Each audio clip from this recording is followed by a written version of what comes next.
Selamat datang kembali di channel Borneo Trader. Di video kali ini saya akan menganalisa saham-saham dari grup karya. Yang pertama WG, kedua Witon, ketiga WSKT, keempat Wika, kelima ADI, keenam PTPP, dan terakhir GSMR. Langsung saja ke saham pertama, ada WG yang di hari Jumat kemarin ditutup terkoreksi 0,54% ke harga 182. Transaksi asing net sell selama 2 hari, tapi kalau diakumulasi selama seminggu itu net buy. Bahkan dari awal bulan Maret asing terus net buy. Kalau dilihat dari market summary-nya ada sedikit distribusi. Langsung saja ke technical-nya. Secara technical untuk WG dia masih konsolidasi, supportnya itu terdekat ya 180. Dan ya kalau mau bagus Senin harus kembali rebound. Dan untuk konfirmasi lanjut uptrend ya dia harus mengakhiri masa konsolidasinya. Ini kan WG masih konsolidasi di range harga yang cukup lebar 170 sampai 190, 20 poin, tapi dia mulai mempersempit area konsolidasinya. Supportnya itu 180 dan resistennya 190. Tektok area ini aja ya. Kalau misalnya Bapak Ibu mau beli di area ini karena ada peluang untuk technical rebound, karena EMA 20-nya masih melengkung ke atas, EMA 60-nya juga akan dipotong kalau Senin rebound dan terlihat saat membuat candle merah. WG itu volumenya kecil 2 hari dan saat membuat candle hijau volumenya besar. Jadi menurut saya minggu depan ada peluang untuk saham konstruksi juga rebound. Target WG ya terdekat 190 aja. Kalau break itu ya lanjut uptrend. Jadi seperti itu untuk WG. Langsung saja ke saham kedua. Ada Witon yang hari ini ditutup terkoreksi 1,83% ke harga 214. Kalau dilihat transaksi asing hari Jumat itu net buy. Kalau dilihat dari broker summary-nya Witon sedikit didistribusi. Langsung saja ke teknikalnya. Secara teknikal Witon gagal lagi lewat 220-nya. Minggu ini dia sempat mencoba lewat namun gagal. Memang belum momentumnya karena memang sektor konstruksi grup karya juga sepertinya minggu kemarin itu belum ada yang mau kerek naik. Jadi Witon ini juga masih konsolidasi, supportnya ada di 210 dan resistennya 220. Jadi naik turunnya itu 5%. Dengan kondisi seperti ini ya ini menurut saya sudah di dekat-dekat support. Jadi kalau besok dia turun lagi Senin, jadi kalau Senin dia turun lagi ke dekat 210 yaitu area spec buy ya. Target kan dia reboundnya ke 220. Tinggal cut loss kalau dijebol 210 ya. Atur aja bagaimana strateginya. Dan ini ada indikasi ya. Kalau ditutup EMA 20-nya, ini ada indikasi bullish pennant. Tinggal Witon itu breakout 220 itu baru lanjut. Target minim dia tuh 230 sampai 240 karena itu area konsolidasinya. Untuk uptrendnya ya memang harus break 240. Kalau break 240 baru tuh strong uptrend untuk Witon. Jadi seperti itu aja untuk Witon. Menurut saya juga ada peluang untuk rebound ya. Jadi minggu depan itu kemungkinan tiap hari itu ada gantian sektor untuk rebound. Ya semoga aja ISG mendukung ya, kembali all time high terus dan naik. Jadi seperti itu aja untuk Witon. Menarik juga diperhatikan minggu depan. Langsung saja ke saham ketiga. Ada WSKT yang di hari Jumat ditutup menguat tipis 0,9% ke harga 555. Kalau dilihat transaksi asing seminggu kemarin itu net sell. Memang di hari Jumat ada net buy. Kalau dilihat dari broker summary-nya WSKT diakumulasi. Langsung saja ke teknikalnya. Secara teknikal WSKT masih konsolidasi, tapi konsolidasinya menurut saya ini cukup bagus karena nggak membuat low baru. Low-nya cuman di 550 itu di 16 Maret. Jadi 2 minggu yang lalu sampai hari ini WSKT nggak membuat low baru. Harusnya menurut saya ini ada potensi untuk rebound minggu depan ya. Dan juga kalau ditarik trend dari atas dia masih di luar trend line downtrendnya. Jadi menarik lah. Kalaupun mau coba spekulasi buy ya ini kesempatan. Kenapa? Karena juga dia koreksi atau konsolidasi volumenya kecil-kecil ya. Pas candle hijau volume besar, pas candle merah volumenya kecil. Jadi menarik lah untuk WSKT. Tetap peluang minggu depan rebound. Targetnya 580 terdekat sampai 600. Jadi harga sekarang dia harus naik 45 poin. Kalau ke 600 ya 9%an ya, 8,6%. Ya tinggal cut loss kalau dia jebol 540. Dari 555 ini kan ya cut lossnya paling 4% itu ideal. Bisa seperti ini. Kalau dia buat low baru ya udah exit aja. Bukan 540 ya, di bawah 520 aja sekalian nih. 7% target profit, 8% rewardnya seperti ini. Kalau Bapak Ibu mau cut loss mepet juga ya atur aja. Kalau dia jebol 5.40 exit ya udah bisa juga exit cuman 3,5%. Bisa juga seperti itu ya. Yang nggak mau cut loss lebar ya cut loss tipis saja. Kalau ternyata dia terus turun ya buyback lagi di 5.20. Kalau dia mantul kan bisa profit juga dan ketutup mungkin rugi yang sebelumnya. Jadi seperti itu aja untuk WSKT, tapi peluang WSKT menurut saya ada teknik rebound hari minggu depan. Jadi seperti itu untuk WSKT.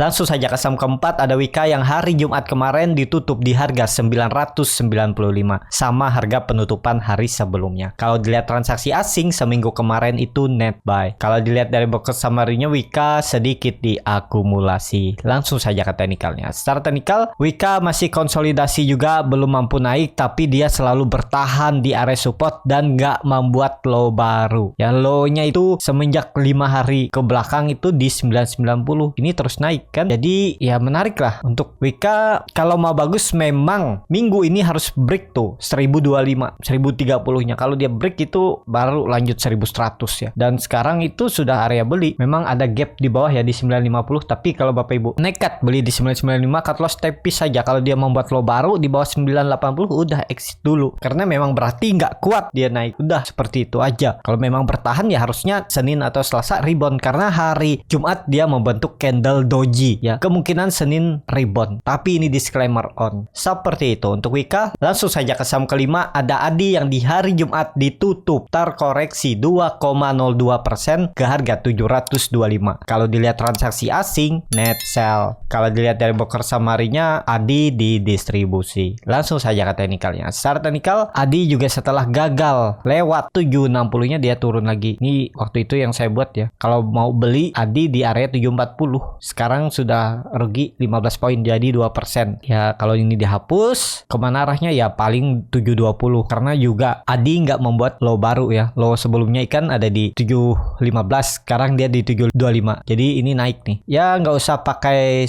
yang miring, yang support resisten klasik aja. 700 atau terdekat dulu ya. Nih 725 kemungkinan besar juga dipertahankan, dan potensinya Adi juga Senin kalau market mendukung teknik rebound. Bahaya juga kalau dia candle merah lagi, tapi bisa aja dia jebol dulu 720 terus tapi tutupannya tetap di atas 725 dan bahkan bisa hijau. Karena kemungkinan Adi minggu depan itu masih konsolidasi atau sideways di range 720 support, resisten 760. Jadi 40 poin area konsolidasinya sekitar 5%, yaitu normal ya. Memang area konsolidasinya seperti itu nih bahkan. Nah jadi seperti itu ya untuk Adi. Kalau mau coba spekulasi buy, tapi ini disclaimer on ya, karena Adi juga sudah membuat low baru, higher low baru di 760, sebelumnya di 800. Tapi bisa aja bertahan menurut saya. Yang penting kuncinya ini 725 ini. Kalau Senin dia bisa langsung rebound, minimal tutup 740 750 itu menarik. Harusnya bisa sampai itu 800. Tapi sekali lagi disclaimer on ya. Jadi seperti itu aja untuk Adi. Masih belum ada perubahan tren ya. Trennya masih konsolidasi. Di dalam major trennya itu downtrend. Ya kalau mau kembali mencoba uptrend ya harus breakout dulu 800. Titik aman pertama Adi. Langsung saja ke saham ke-6, ada PTPP yang hari Jumat kemarin ditutup terkoreksi 1,5% ke harga 980. Kalau dilihat transaksi asing hari Jumat net sell. Kalau dilihat dari broker summary-nya PTPP di distribusi. Langsung saja ke teknikalnya. Secara teknikal PTPP kemana arahnya, karena gagal lewat 1000 dan 2 kali membuat candle merah, jadi agak rawan nih kalau lanjut turun. Bahaya. Supportnya ya sekarang dia di area support menurut saya. Memang sempat jebol tuh di 23 Maret, tapi kan habis itu dia langsung rebound. Berarti memang dijaga harusnya ya 980-nya ini. Tapi kalau jebol lagi ya rawan, harusnya bisa turun lebih dalam. Kalau mau aman hari Senin ya harus rebound lagi. PTPP minimal kembali ke 1000 ya. Dia break 1000 ini aman. Jadi pola shooting star ya. Dan pola candle hammer terbalik atau shooting star ini akan di reject. Yang penting jangan jebol 980, dan bagusnya lagi minggu depan PTPP hari Jumat bisa tutup kembali di atas 1000. Kalau nekat beli di harga sekarang, cut loss saja kalau dijebol 960. Udah ya. Pokoknya dia tutup di bawah 960, 955, 950 mending jual kalau misalnya beli di harga sekarang. Jadi cut loss-nya paling mentok juga 2-3% dan target profitnya juga segitu ya, 2-3%. Risk reward-nya 1:1. Jadi seperti itu aja untuk PTPP. Langsung saja ke saham terakhir, ada JSMR yang di hari Jumat ditutup menguat 0,77% ke harga 3.880. Kalau dilihat transaksi asing, net buy, dan seminggu kemarin juga terus net buy. Kalau dilihat dari broker summary-nya, JSMR hampir sama antara akumulasi dan distribusi. Langsung saja ke teknikalnya. Secara teknikal, JSMR